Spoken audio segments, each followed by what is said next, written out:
In this video, I'm gonna teach you how to use the Suica app. It's a very quick and easy process, so make sure to follow along.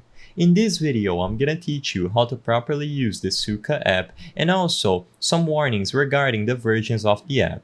First, if you are outside of Japan and you are going to be traveling or visiting the region but you don't speak Japanese completely, what you might have noticed when you opened up the App Store and searched for the Suica app is that the only option available is to download the Japanese version of Suica, where everything, the text, all the options is entirely in Japanese. You might be wondering if it is possible to translate the app. So first, I'm gonna talk about the English version of Suica.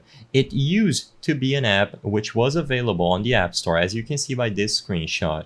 However, as of today, it has been removed and is now obsolete. This is because if you want to acquire a Suica card and use it, you can do it directly through your wallet, and you don't need the Suica English app anymore, so keep that in mind. If you are outside of Japan, you will not be able to download the Suica English app anymore. When you get there, you can download the completely Japanese version of Suica that is available in the App Store by default, but keep in mind that all the text, everything will only be in Japanese and there is no way to translate the app.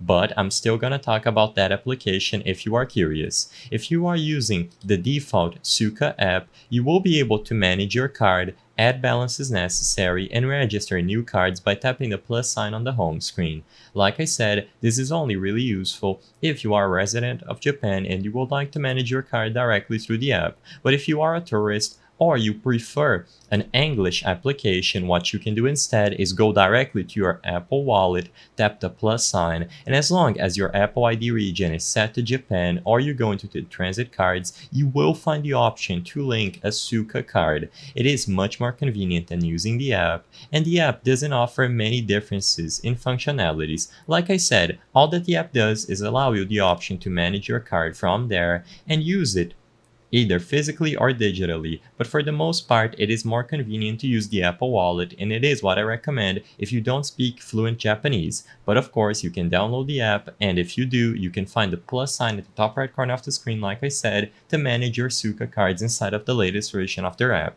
I hope I was able to help you on how to use the Suica app. If this video helped you, please be sure to leave a like and subscribe for more quick and easy tips. Thank you for watching.